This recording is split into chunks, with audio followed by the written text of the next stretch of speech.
Bienvenue à la session 6. C'est vraiment une joie de se retrouver de nouveau. Nous allons aujourd'hui parler d'affirmation. À s'affirmer. C'est pas toujours acquis pour les gens, n'est-ce pas? Pas toujours acquis pour les gens. Donc, on va parler de ça, mais d'abord, on va juste se rappeler de qu'est-ce qu'on a vu jusqu'à maintenant. On a regardé les zones de confort, quand on est confortable, quand l'autre n'est pas confortable. On a regardé les comportements versus les jugements. On a parlé d'écoute. Quand l'autre a un problème, c'est de l'écoute, on doit faire de l'écoute. Et on a appris à faire des reflets, identifier les sentiments, etc. Je comprends qu'on est en train de l'intégrer, ça, je sais ça. On n'est pas arrivé à devenir des pros maintenant, mais on est devenu conscient, tranquillement, qu'on a besoin de faire des reflets et qu'on a besoin d'identifier les sentiments. Sur la base de ce qu'on a entendu et ce qu'on a vu jusqu'à maintenant, vous avez peut-être eu une expérience où vous aimeriez nous partager quelque chose que vous avez découvert, qui vous a frappé. Vous dites, hey, ça, wow! Donc, je vous écoute. Bien, moi, je dirais que des fois, de rassurer, c'est pas nécessairement bon. OK. Parce que là, quand on a vu les obstacles à la communication. Il y avait des choses positives oui. qui n'étaient pas nécessairement bonnes. Voilà. Ça m'a un petit peu frappé. Là. Oui. Tu vas dans un sens positif, puis c'est oui. négatif. Oui. Tu as une bonne intention, mais ça n'accomplit pas ce que ça doit faire. Oui, c'est ça. Et ça fait mal des fois parce que, en général, on a une bonne intention. En général, oui. Je pouvais avoir tendance avec les gens à m'éloigner ou à me retirer un petit peu en m'inquiétant de savoir comment je peux l'aider, cette personne-là. Puis je ne sais pas comment l'aider, ça fait que je mon temps pour être là. Mm-hmm. Alors que là, c'est comme je vais me dire, ben là, j'ai pas besoin de l'aider. J'ai des meilleurs outils pour juste l'écouter, puis refléter ce qu'elle me dit. Puis donc, c'est moins stressant pour moi. Là, Disons ça autrement. Je vais l'aider autrement. Oui. Voilà. Oui. Parce que oui, ça va l'aider. Alors, tu n'as pas, j'ai pas besoin de l'aider. Non. Ça l'aide justement. Et encore plus. En fait, le contraire. Avant, je l'aidais moins. Je vais l'aider plus. C'est ça. Définitivement, tu soulèves quelque chose de vraiment important. On se sent démuni face à un problème que l'autre a. Mais ce n'est pas notre problème. La personne a la responsabilité de traverser son problème et elle a la responsabilité de s'équiper. Mais je peux être un accompagnateur. Je peux être aux côtés d'elle puis de marcher avec elle. Un des besoins qu'on a énorme, c'est de pouvoir, nous, s'explorer et de nommer ce qu'on vit. Mais si j'ai personne avec qui je peux faire le travail, bien, je suis pris avec dans ma tête. Mais si j'ai quelqu'un avec qui je parle, je suis obligé de structurer ma pensée. Et c'est là que je trouve le chemin. Aussi longtemps qu'il est juste dans ta tête, je me promène à droite, à gauche, je valse avec toutes sortes d'émotions et de pensées, mais je nomme rien. Mais là, il faut que je l'explique à quelqu'un. Et finalement, c'est ça que je voulais dire. Alors, c'est vraiment aidant. Et moi, ce qui est agréable, c'est que je n'ai pas même à faire l'effort d'investir dans d'autres choses que d'écouter. C'est formidable quand même. Tu es assis puis tu écoutes. Et ça demande beaucoup moins d'énergie que, là, j'ai pas la solution, là, qu'est-ce que je vais lui dire, puis comment je vais faire ça. Puis, mais imaginez le travail que ça te donne dans ta tête. Puis là, tu lui dis quelque chose, puis non, là, elle ne veut pas ta solution, ça t'en prend un autre. Puis, c'est effrayant, ça. Tout comme le groupe témoin, partagez vos découvertes et vos expériences personnelles reliées à votre apprentissage.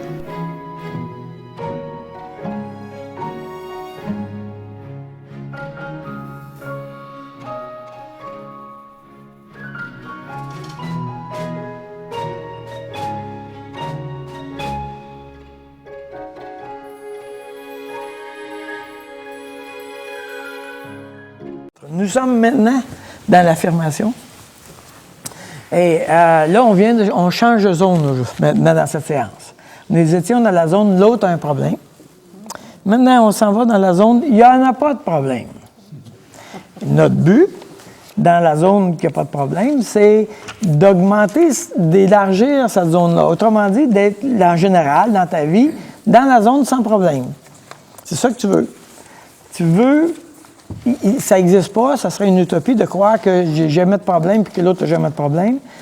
Mais c'est possible que la zone sans problème soit plus grande. Je peux l'élargir, cette zone-là, en prévenant les problèmes et en n'en créant pas, même. C'est parce qu'on peut être bon pour en créer aussi, on s'entend. C'est une bonne place pour m'affirmer. C'est une bonne place pour m'affirmer parce qu'il n'y a pas de danger, personne n'a des problèmes. Je suis dans un temps, une zone neutre où tout le monde est bien dans sa peau et moi, je peux parler de qu'est-ce que je vis et de qu'est-ce qui se passe dans ma vie à moi.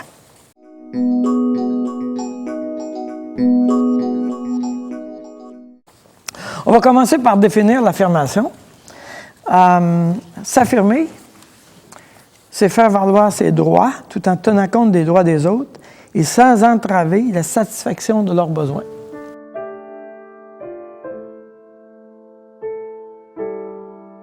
Il y a un grand nombre de personnes qui traversent la vie en se dévaluant. Les autres sont plus importants que moi et la valeur des autres est plus importante que ma valeur. Donc, quand les autres viennent à une demande à moi, je vais souvent plier, me résigner ou même fuir, plutôt que de dire, bien ça, j'aimerais mieux pas ça. OK? C'est plus facile de dire oui, même si je veux dire non, que d'expliquer mon non. OK? Je dois me positionner comme être humain, comme d'égal à égal. Nous sommes égaux. J'ai mes droits, tu as tes droits. Tu as tes valeurs, j'ai mes valeurs. Et on va essayer de composer avec ça puis reconnaître les deux, comme êtres humains, comme des gens égaux. Et de travailler et d'investir dans ça.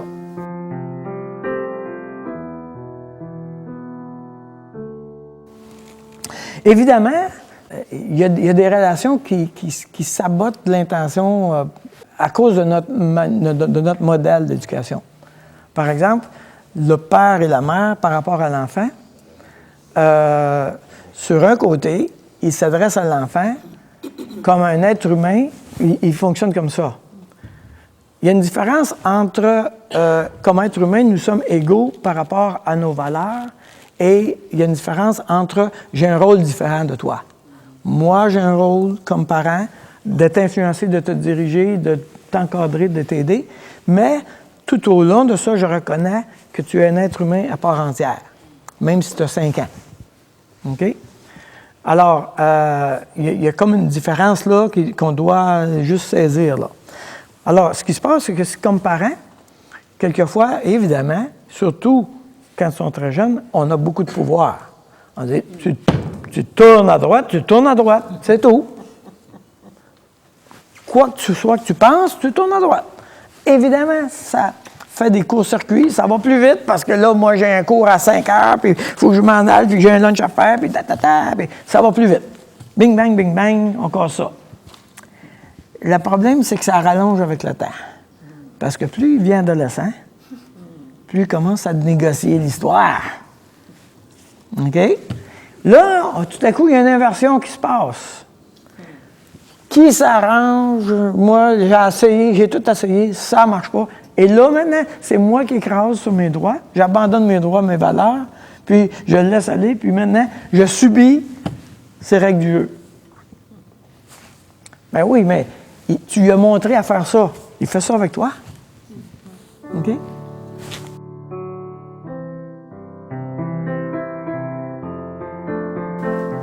Alors, si moi, je développe un modèle de vie qui fait que je te considère continuellement dans tes besoins et dans tes valeurs, bien, tout à coup, on développe une atmosphère de complicité où chacun de l'autre surveille comment est-ce que je vais rencontrer le besoin de l'autre quand il est mentionné.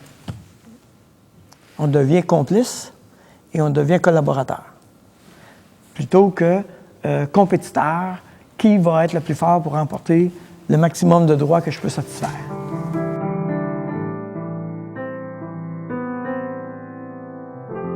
La raison pourquoi on dit sans entraver la satisfaction de leurs besoins, en tenant compte des droits des autres et sans entraver la satisfaction de leurs besoins, c'est que je pourrais dire, ben regarde, c'est le temps de t'affirmer, là. Affirme-toi. Et puis, je me lève et je dis, hey, regarde, là, ça va être de même. Je m'affirme. t'sais. Autrement dit, je ne suis pas en train de m'affirmer, je m'impose et je veux prendre le contrôle de la situation et je t'écrase. Dans le fond, c'est ça. Et c'est pas ce qu'on veut dire quand on dit « je m'affirme ». Je suis en train de dire « nos valeurs sont correspondantes, sont égales et je devrais faire connaître mes valeurs, mes besoins, mes droits. Je devrais les faire connaître. Sinon, la personne ne pourra pas avoir l'information pour m'aider et m'accompagner. »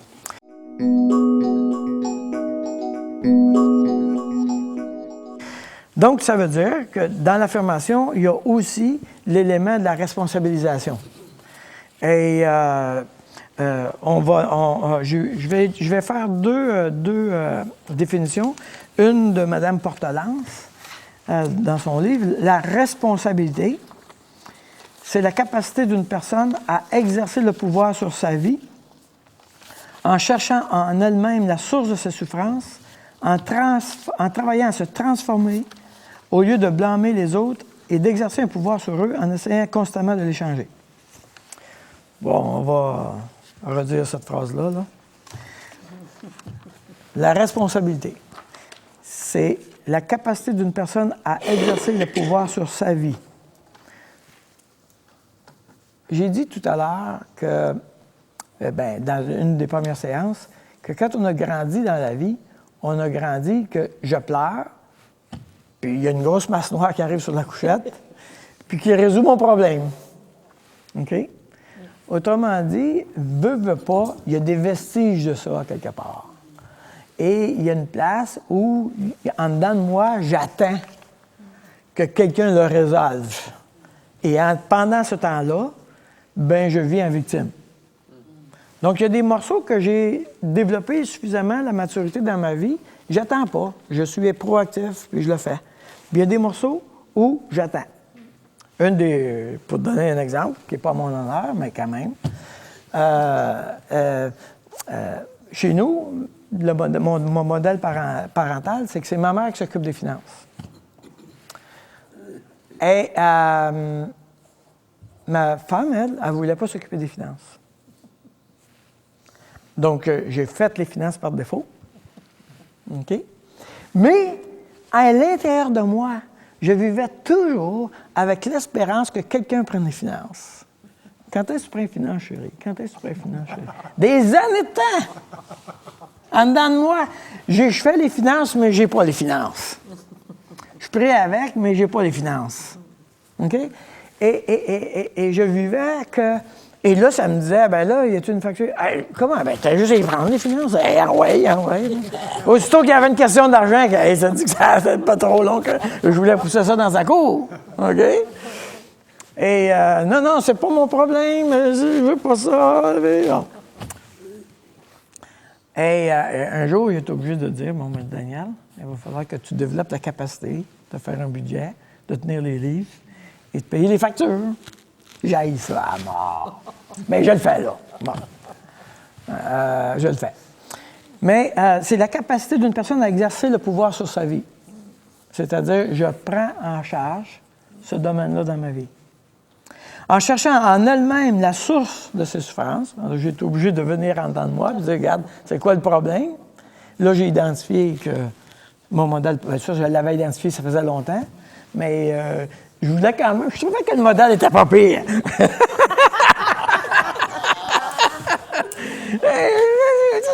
OK, bon. Mais ça fait rien, je vivais quand même. En travaillant à se transformer, au lieu de blâmer les autres. Vous voyez le point, là? Hein? Aussitôt que ma femme parlait des finances, crois-moi qu'elle n'entendait parler. C'est de ta faute. Chérie, pourquoi tu ne parles pas des finances? J'ai fait une inscription à la bourse, c'est pour dire, là. J'ai dit, ça serait bien que tu serais initié à la bourse, tu sais. J'ai fait des démarches pour l'inscrire au cours de comptabilité au cégep. En tout cas, j'en ai fait des affaires pour elle. C'est-tu pour elle? Qu'elle comprenne le message. Qu'elle comprenne le message. C'est vraiment pour elle. Ouais, c'était vraiment pour elle, définitivement.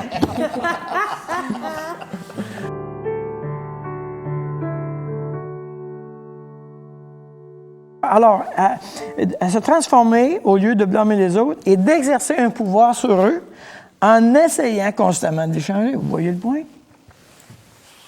Donc, on ne veut pas faire ça. On veut se responsabiliser, cesser de les blâmer, cesser d'échanger. En réalité, si tu changeais, je serais correct. C'est ça qu'on dit. Hein? Si tu changeais, je serais bien. En réalité, tout ce que je fais, c'est de me déresponsabiliser. OK? Autrement, si je ne fais pas ça, je vais passer ma vie à attendre que les autres me rendent heureux. Ça ne marche pas, là. J'ai écrit une définition personnelle. Ça vous appartient c'est juste une autre manière de le dire. La responsabilisation, c'est d'assumer soi-même la responsabilité de rencontrer ses besoins et ses droits. Celle-ci s'exerce au meilleur de sa connaissance, en recherchant les ressources ou en faisant des choix qui me seront profitables. De plus, cette démarche cherche à protéger et à considérer les besoins et les droits des autres.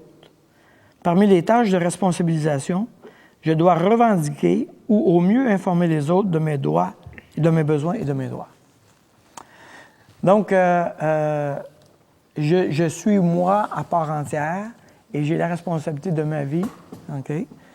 Mais en même temps que je l'exerce, je suis en train d'être attentif que je ne suis pas en train d'écraser l'autre au profit des miens.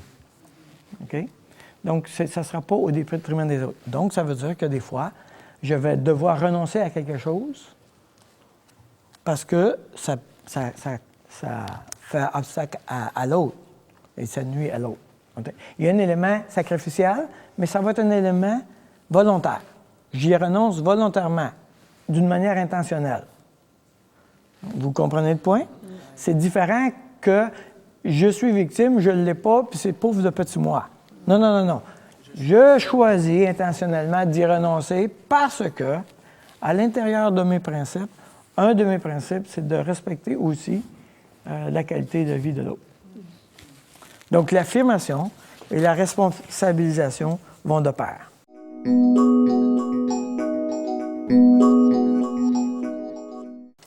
Pour s'affirmer, on va apprendre à parler en je, en contraste avec le message en tu.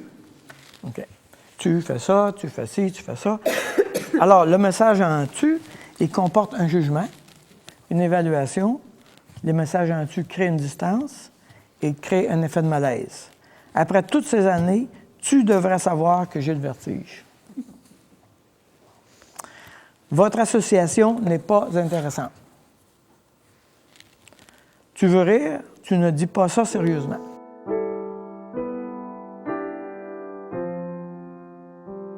Si tu me dis je suis paresseux, ça me gratte, ça m'agace, parce que pourquoi tu me nommes de même? C'est quoi? T'es qui, toi, pour évaluer qui je suis, là? OK? Imaginez. Tu vas à un grand concert, orchestre philharmonique et tout. Puis là, le premier violon, c'est le meilleur au monde. Le meilleur. Il n'y en a pas d'autre. Puis là, il fait une performance extra. Tu l'aimes beaucoup. Et à la fin, tu le rencontres dans l'allée. Puis tu dis au violoniste, tu as fait une très bonne performance. Si j'étais violoniste, je dirais, t'es qui, toi? Oui, c'est ça. C'est quoi tes papiers de compétences pour évaluer mon jeu de performance? Et puis, si le violoniste, lui, trouve qu'il a été pas bon par rapport à ce qu'il fait d'habitude, c'est quoi le problème? Hein? Ensuite, je viens de me placer dans un rôle de juge par rapport à lui. Okay? C'est spécial, hein? Oui. Maintenant, je suis juge du premier violoniste au monde, franchement. Mais qu'est-ce qu'il aurait fallu dire? Je suis heureux d'avoir entendu. Non, j'ai apprécié ton jeu. J'ai tellement apprécié de vous écouter jouer. Ça. Ah, c'était formidable. J'ai vraiment aimé ça. Là, j'exprime qu'est-ce que moi je vis. En le fond, c'est ça que je voulais faire. Dans le fond. Tu sais?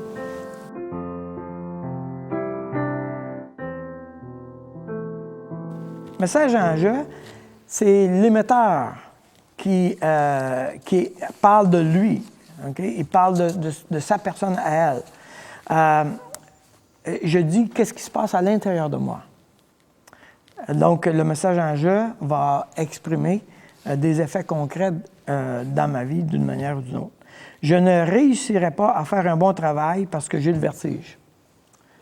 Vous me suivez? Il y a une différence entre « après toutes ces années, tu devrais savoir que j'ai le vertige ». Je ne réussirai pas à faire un bon travail parce que j'ai le vertige. Votre association n'est pas intéressante. J'ai décidé de ne pas devenir un membre de votre association. Tu veux rire, tu ne dis pas ça sérieusement? Je ne suis pas d'accord avec ça. Mon opinion est.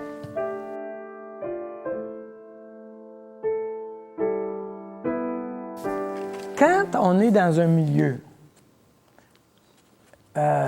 où on a toujours été en train de parler en dessus, quand nous avons vécu dans un milieu où tout le monde s'écrase et tout le monde tente d'avoir un bénéfice personnel, c'est évident que ce que je suis en train de vous parler là, c'est que si je mets ça en route dans ma maison, je vais être un tapis. Je vais me faire marcher dessus. J'ai peur qu'on m'abuse. Et ça, c'est très lié avec notre modèle parental.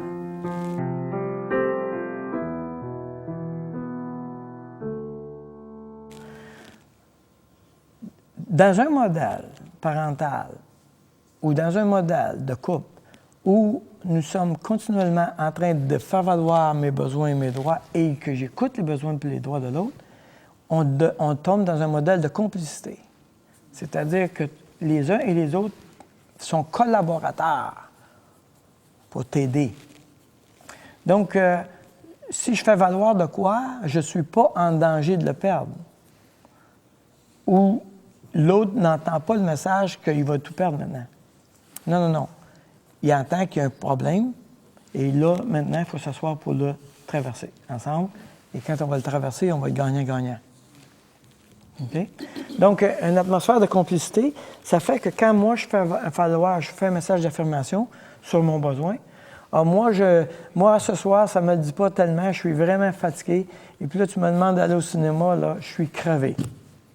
Okay. Je viens d'expliquer mon besoin, je viens d'expliquer qu'est-ce qui se passe, etc. Si l'autre reçoit ce message en pensant « Ah, c'est bien, il ne veut jamais rien faire avec moi », il met le meilleur pour les autres, puis quand il arrive à moi, j'ai juste les miettes. Alors là, ça va être quoi la prochaine la réplique? Le reflet. Moi, je me sens comme si j'étais comme des miettes. Oui, exactement. Maintenant, si tu es dans un milieu de compétition, puis que tu disais un message comme ça, l'autre dirait, c'est ça, tu penses encore à ton nombril. C'est ça qu'elle dirait.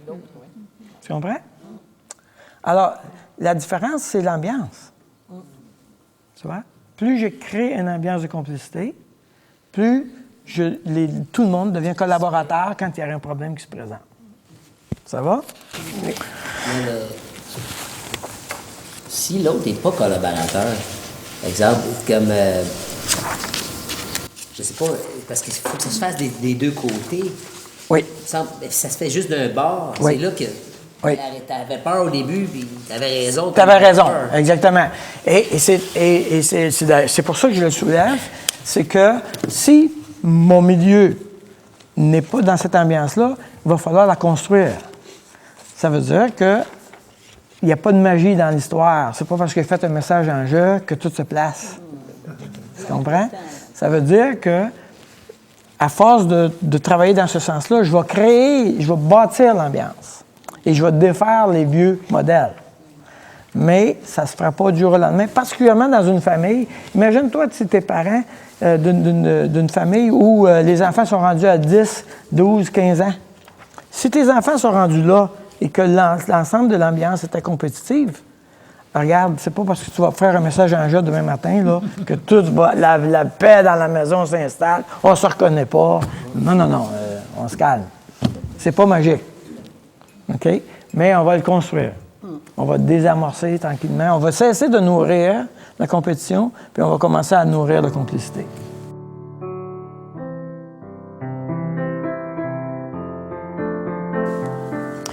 Alors, il va falloir faire un message en je, puis je parle en je quand je parle de moi et de ce qui se passe en moi, si on veut le nommer de même.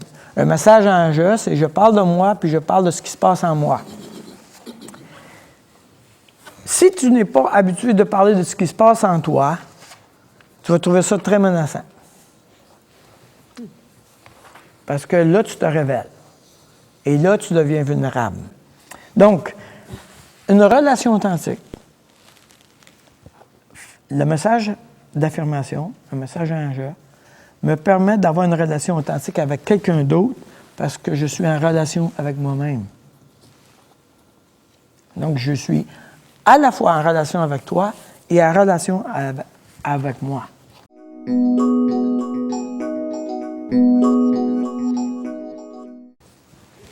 Maintenant, ce qu'on va faire, c'est qu'on va construire un message en je et vous avez un tableau du message en je où vous avez les 3 parties pour lesquelles on va construire un message en je.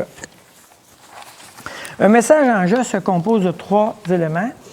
Le sentiment, mon sentiment, le comportement observé et l'effet dans la vie de l'autre.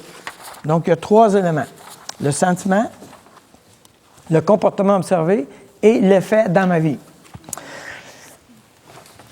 Des fois, l'effet est un peu compliqué à trouver. Des fois, on ne la trouve pas. Donc, ça ne veut pas dire que si je n'ai pas d'effet, je ne peux pas faire un message d'affirmation.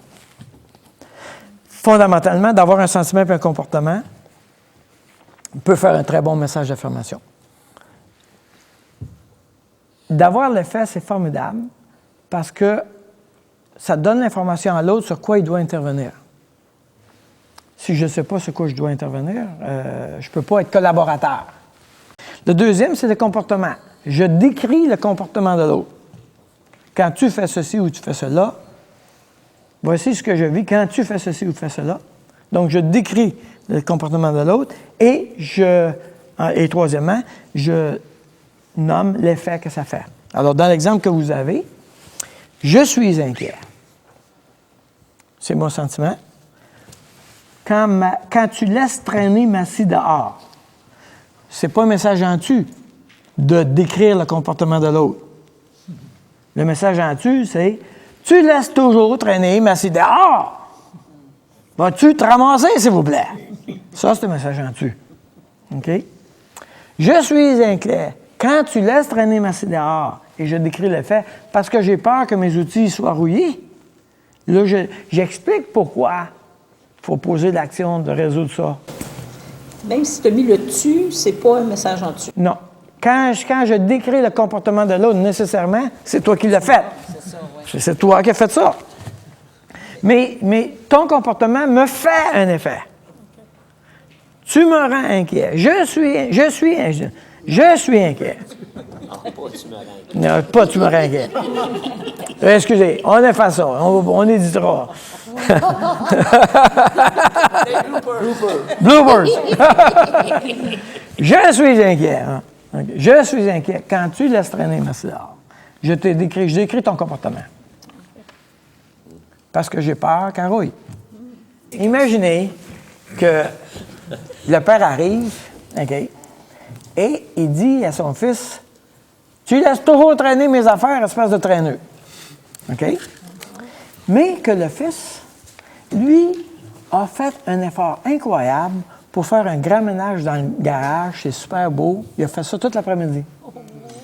Mais il a oublié la scie. Puis il se fait dire ça. C'est-tu blessant à ton goût, toi? Tu sais, ça fait un après-midi qu'il a vraiment voulu faire plaisir à papa. Il ne peut pas gagner, là. Hein? Le fait qu'il y ait un jugement et une accusation, l'autre ne se reconnaît pas. Tu sais, tu es paresseux, tu laisses toujours traîner les affaires, garde ma scie encore. L'autre, c'est pas nécessairement que lui se reconnaît comme paresseux. Non, je ne suis pas paresseux. Il me semble que je travaille fort, mais peut-être pas dans le domaine que toi, tu aimerais. On l'a fait combien de fois? Hein? Je suis très, très travaillant, mais dans ce domaine-là. Il y en a qui aiment beaucoup faire la couture, mais ils n'aiment pas laver les planchers. Il y en a qui aiment beaucoup travailler dans la mécanique, mais ils n'aiment pas faire des sandwichs. Je parle de moi, là. Et de Denis.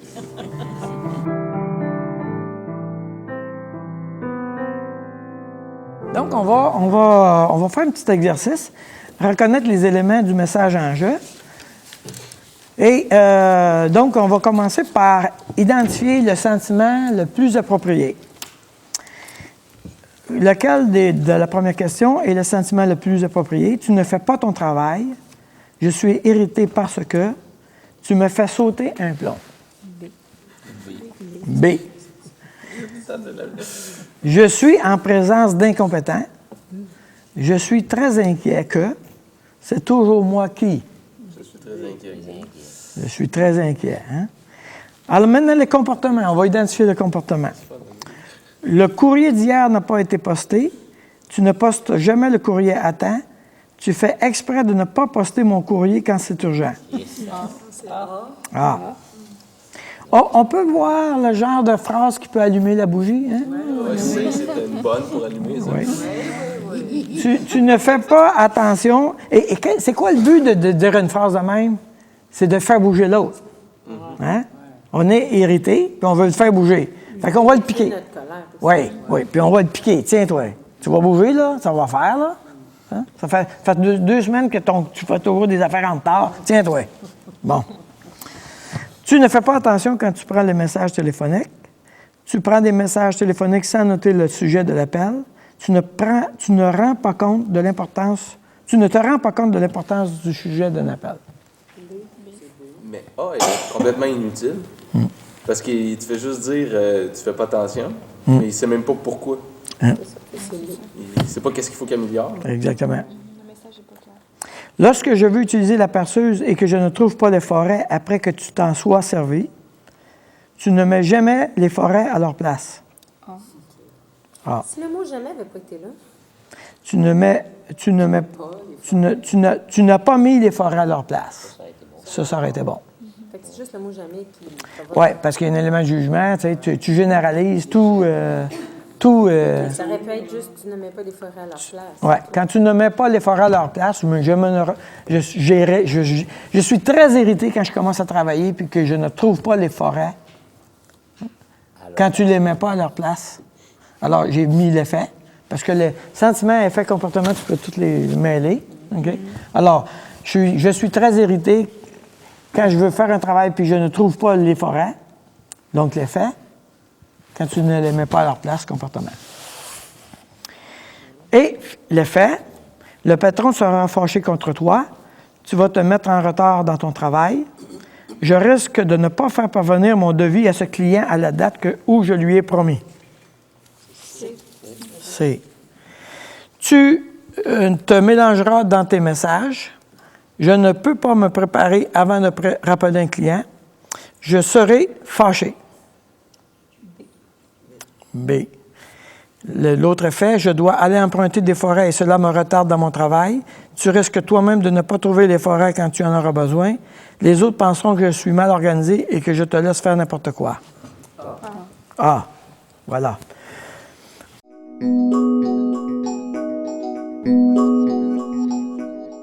Alors, donc, il y a 3 éléments des messages.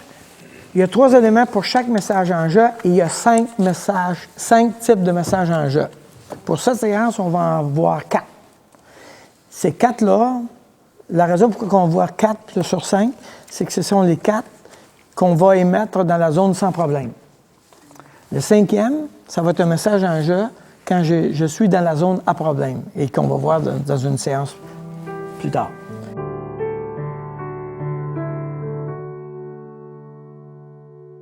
Le message de révélation, c'est de dire à l'autre comment je me sens. OK? Alors, vous avez exercice émettre un message de révélation où je dis à l'autre qu'est-ce que je vis. Par exemple, j'aimerais dire à Isabelle, j'aime travailler en équipe. J'adore commencer tôt. Je déteste les conversations où l'on parle des gens qui ne sont pas présents. J'ai hâte de finir leur projet de réaménagement des locaux. Ça peut être aussi, j'apprécie travailler avec... J'aime ça travailler avec toi, c'est très agréable. Donc, parce que plus tard. Ça pourrait être... mais là, on va juste dire... à un message de révélation où je dis quelque chose de moi. Et évidemment, un message de révélation qui inclut le comportement est formidable parce que je décris à l'autre qu'est-ce que l'autre me fait qui me fait du bien. Et j'aime tellement travailler avec toi parce que tu as toujours une parole qui encourage. Je décris ton comportement. Je te dis pourquoi j'adore. J'aime ça travailler avec toi. Okay? J'aime ça travailler avec toi parce que tu es toujours à l'heure. Tu es toujours dans ton temps. Je décris qu'est-ce qui est apprécié.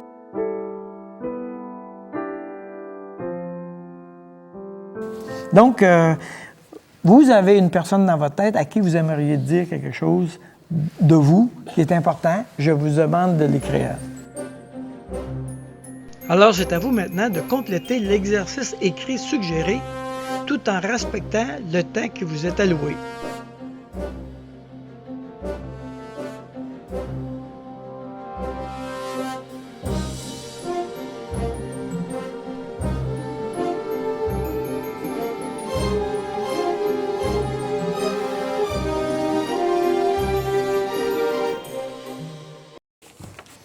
OK. Une personne qui aimerait nous partager un message, son message de révélation, à qui tu aimerais le dire et qu'est-ce que tu aimerais dire de cette personne? À cette personne de toi. Moi, je voulais dire, parler à mon épouse. Et c'est vrai. Ah non, mais c'est ce que... C'est vrai. Je me sens choyé, mon amour, de pouvoir voyager avec toi quand nous avons des bonnes discussions ensemble. Voilà. Mais j'ai écrit « J'aime être avec toi car tu me fais rire beaucoup ». Voilà. Denis, il fait ça? Ouais.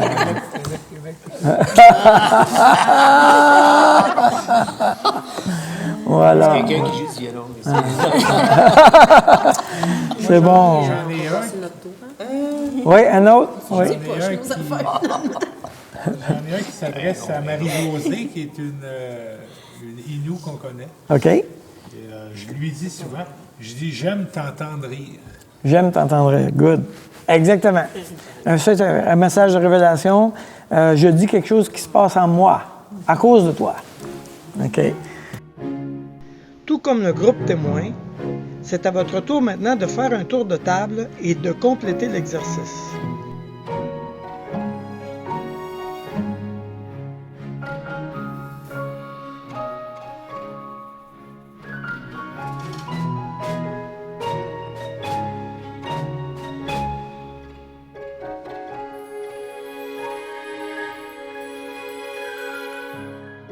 Alors, on va faire maintenant un message d'appréciation. On est bien parti. Exactement dans la même situation où on mentionne l'effet.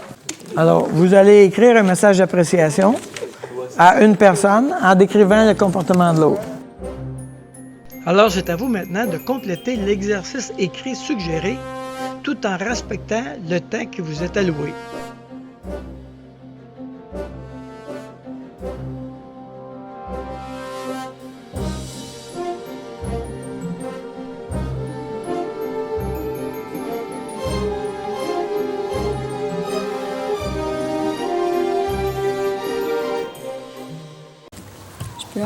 Dire le mien, mais ça ressemble aussi.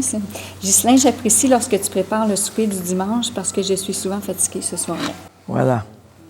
Alors, j'apprécie quand tu prépares le souper du dimanche. Ça te donne une information et ça encourage l'autre à continuer parce que ça accomplit ce que tu voulais faire. Tu voulais faire plaisir, puis l'autre te dit oui, ça fait vraiment ce que tu veux faire. Alors, hey, ça met du gaz dans la machine, hein, comme on dit. Ah, message pour Christine. OK. J'ai marqué, Christine, je trouve appréciable ton entrée et ta bonne humeur dans le cours. Je l'aperçois. OK.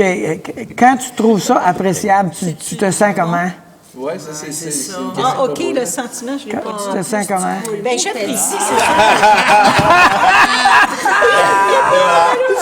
Il était pas bon, tu peux pas le recevoir. J'ai pas dit mon sentiment. Oui. Bon, je me sens contente, ou je me sens... Non, comment je peux dire ça? Je me sens bien. J'aime ça, j'apprécie. J'apprécie. J'apprécie, dans le fond, Voilà. c'est... J'apprécie, voilà.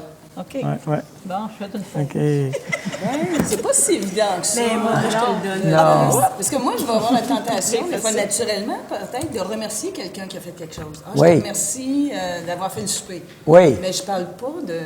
De ce que toi, tu vis. Oui! Oui, exactement. Oui, Même si exactement. j'essaie d'être Oui, positive. oui, exactement. Souligner, Oui. Mais je ne sais pas qu'est-ce que toi tu vis, c'est ça, exactement. Exactement. Oui, c'est ça. Et des fois, c'est pas toujours aussi simple que ça de nommer. Tu sais, la personne a fait le souper, je suis super contente, mais pourquoi je suis content là, de ça? Là? Qu'est-ce qui fait que je me sens soulagé de ne pas toujours être responsable du souper, que d'autres prennent la charge? Tu sais. Alors, c'est un autre élément des sentiments. Tu sais. Je te remercie quand tu fais le souper, c'est vraiment formidable, j'aime ça.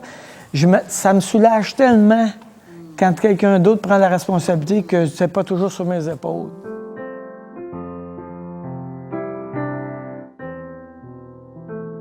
Oui. Il n'y a rien de négatif. Non, Tandis c'est qu'à vrai. la révélation, je me sens tout à l'envers. Oui, c'est vrai. Quand je regarde une game de hockey puis c'est chaud jusqu'à la fin Oui, de la game. oui, oui, Tu sais, oui, par exemple, oui, c'est pas de l'appréciation. oui, L'appréciation, c'est j'aime ça. C'est oui, comme... oui.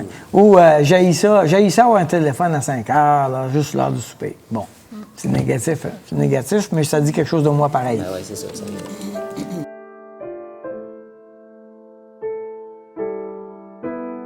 Alors, il y a 2 autres messages. Le message de prévention, parce que vous savez, on est dans la zone sans problème, donc de dire quelque chose en cas que ça arrive, c'est pas mauvais non plus. Prévenir les conflits, c'est pas mauvais. Alors, de prévenir, de dire à quelqu'un, je suis inquiète, là, que j'écoute ton horaire, puis je suis vraiment inquiet qu'on n'arrive plus, là. Alors, c'est un message de prévention, parce que je suis en train de dire quelque chose que j'anticipe comme possible en une problématique. Hey, écoute, je t'écoutais, tu as pris un rendez-vous chez le médecin, mais là, je suis inquiète. Comment on va faire pour l'auto? Voilà. Alors, je préviens une problématique que je sens qui s'en vient, là. On ne fera pas un message là-dessus, mais je fais juste dire qu'il faut le nommer. Qu'est-ce que je vis, là? Il y a quelque chose qui s'en vient qui est un peu en danger.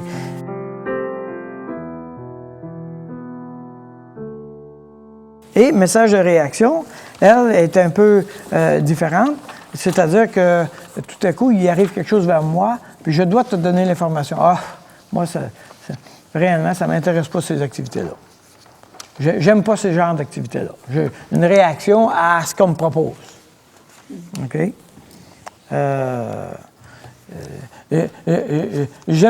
J'aime pas avoir mon samedi rempli parce que j'aime ça vivre en pyjama toute l'avant-midi, tu sais. C'est ma seule journée de congé, tu sais.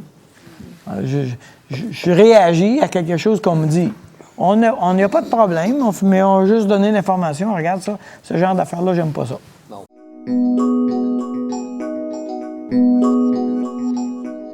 Alors, pour la prochaine fois, je vous invite à écrire un message d'appréciation et de la dire à la personne concernée. Voici en quoi je t'apprécie et pourquoi je t'apprécie. Ça va? Donc, on se revoit la prochaine fois. Je vous encourage à utiliser votre journal de bord. Vous avez des lectures et des travaux pratiques qui vous sont suggérés. N'hésitez pas à consigner vos observations personnelles, vos découvertes, vos expériences liées aux habiletés que nous cherchons à vous communiquer. Bon courage!